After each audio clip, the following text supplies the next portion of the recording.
Alrighty then, welcome to That's Good Sports. I am Brandon. I'm leaking my schedule right now, Perna.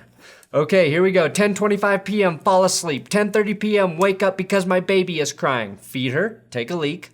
11:30 p.m., fall back asleep. 3:30 a.m., wake up and feed my crying baby again. 3:37 a.m., hear the raccoon still living rent-free in my attic. Take another leak, back to sleep by 4:15 a.m. Oh, wait. I'm sorry. That's just my leak schedule. And now you know why I look like this every day. This is the face of a man who hasn't had a stretch of sleep for longer than 3 fucking hours for months. But today I do have full leaked NFL schedules.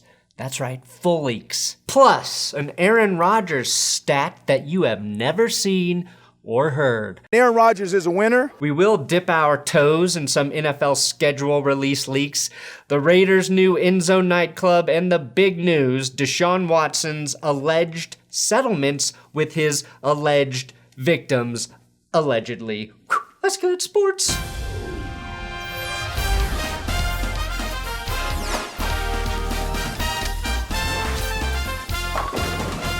Normally, this is where I tell you to subscribe, but I have to acknowledge new Patreon donor, Rhino66Pin, who dropped a $500 a year donation.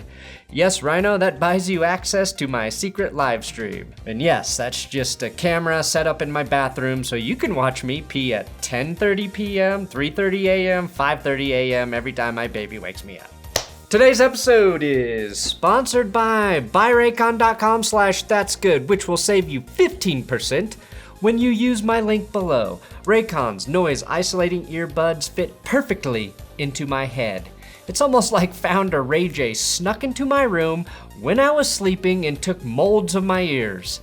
Since I was not drafted to play in the NFL, again, I'll be using my Raycons to train like a beast, and to whisk my mind away while washing a never-ending train of baby bottles. You get 45 days to test out your Raycons. That's more time than it takes most football teams to end their playoff chances. Raycon's wireless earbuds come in a variety of colors that match whichever wigs you use for your hot summer look.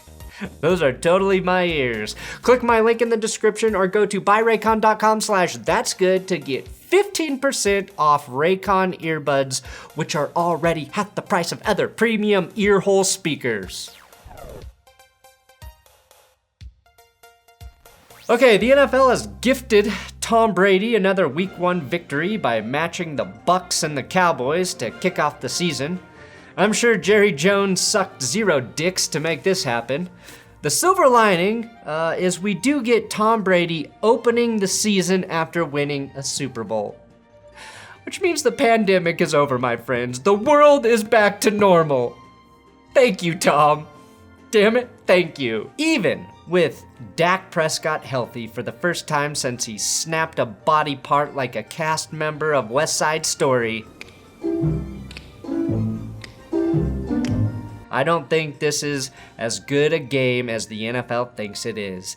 The Cowboys added Micah Parsons in the first round, but I don't think that's immediately going to turn the 28th ranked defense into a unit that can stifle one of the most loaded offenses in the NFL. And I think the best game Week 1 is the Browns versus the Chiefs. Come on, Cleveland, please be the team that hands Mahomes his first ever loss in September. And the worst game Week 1 will most certainly be the Jacksonville Jaguars versus the Texans. Tebow might be able to save your soul, but he won't be able to save this game. Some other notable matchups include the Rams hosting the Bears in Week 1 on Sunday Night Football. Tom Brady going back to New England on Sunday Night Football Week 4. That'll be interesting. The Raiders playing the Cowboys on Thanksgiving Day, reminding us we have nothing to be thankful for. We'll get the Buffalo Bills at the Buccaneers Week 14, and the Cleveland Browns travel to Lambeau Field to play the Packers on Christmas Day. A brown Christmas. The last brown Christmas I had was when I got food poisoning from eating undercooked turkey Christmas Eve. The Saints will play the Packers week 1, and it's being labeled as Fox's America's Game of the Week. Yes, the joke here is that America's Game of the Week is Jameis Winston versus Jordan Love. Nothing says America like a rapist making millions of dollars playing for a team called the Saints, and a bunch of people from the Great Lakes region praying for a guy named Jordan to be their savior. The biggest surprise, though, was the NFL choosing 49ers kicker Robbie Gould to be their poster boy for the Niners versus Lions Week 1 promo. Damn, now even the NFL is beating Goff. Oh wait, sorry, that's just Robbie Gould's personal Twitter tweeting out a picture of himself for the Week 1 game. That I respect. I also read on Twitter that the only primetime game my Denver Broncos may be getting is a Thursday night game against the Browns.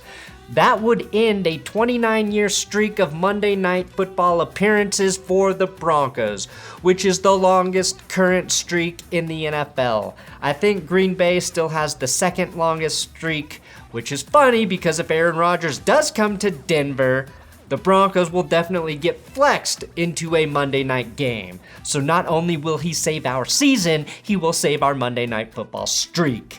And the Dolphins, by the way, have the most Monday night game appearances ahead of the Cowboys with 79 to 77.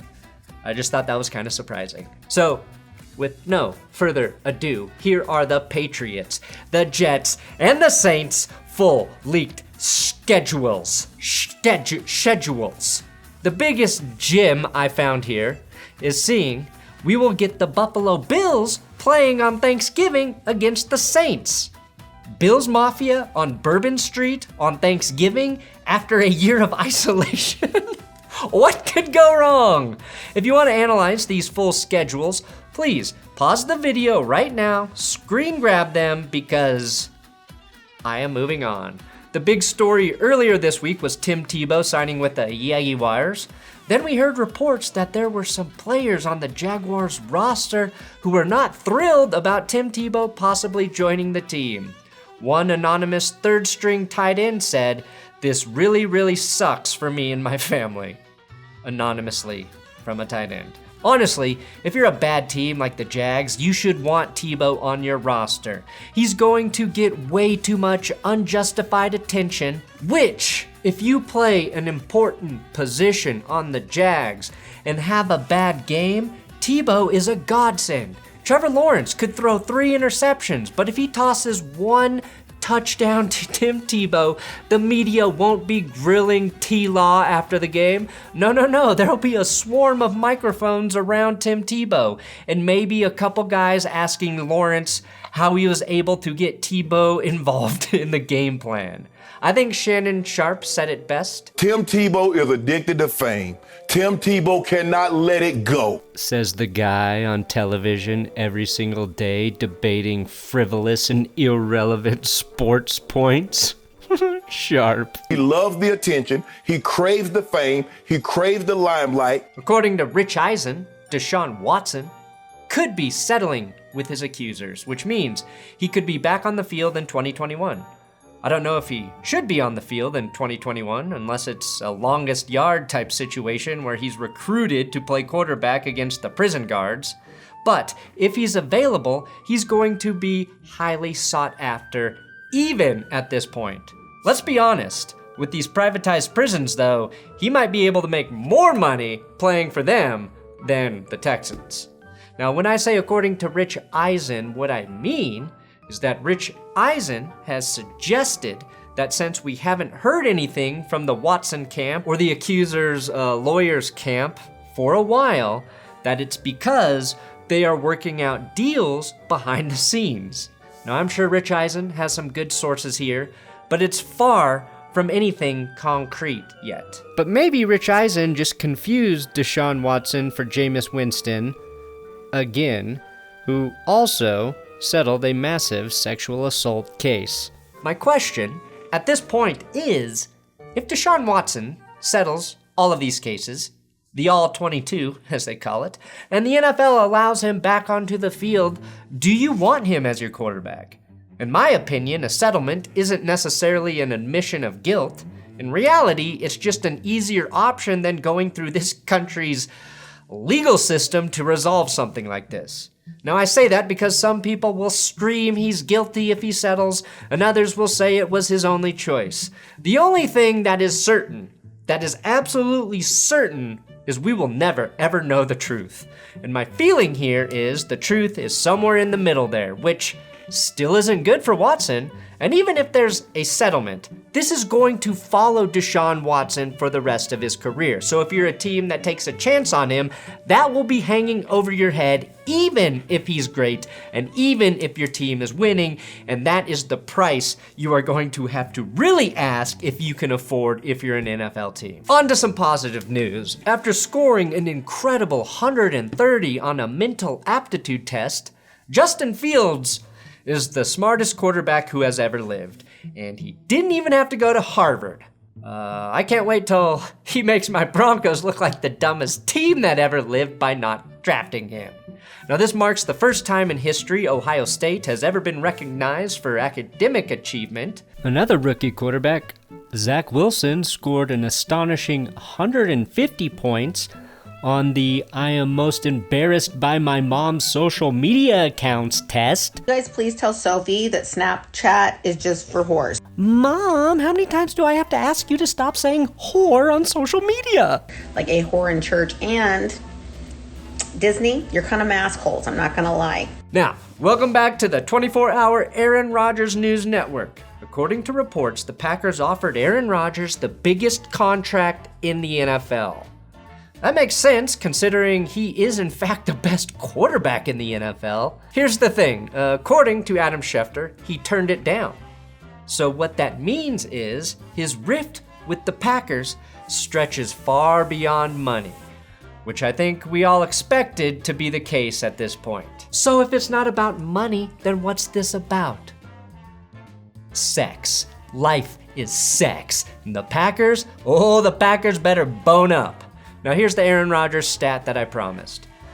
Aaron Rodgers did the first ever known dab. Aaron Rodgers is whores. Just another thing Aaron Rodgers is the best at. Long before the 2015 Carolina Panthers, Aaron Rodgers was dabbing back in the early 2000s when he was in high school. What was the name of his high school team? The Vikings. So sorry, Tom Grossi, but maybe he was never truly meant to be a Packer. Finally, the Raiders are adding a full-on club, Winfield Club, to their end zone, which will feature 2 DJ booths and bottle service. Yeah, that's exciting. That's cool. And for the first time since 2016, the Raiders can promise lots of home celebrating in their end zone. This seems like a cool idea. Like a very cool idea. Until you remember that the type of people who get bottle service are douchebags. And if you have ever been to an NFL game, then you probably already know the last thing any stadium needs is more of those. That said, if it brings more women to the games wearing high heels, I am all for it. I love the idea of seeing Hunter Renfrow score a touchdown in front of a woman who has never watched football in her life, but she just wanted to go to the club and is also taller than him in her heels, so he doesn't stand a chance. You ever heard that one before, Hunter? God knows I have. God knows I have. Thanks for watching That's Good Sports. Please subscribe here on YouTube.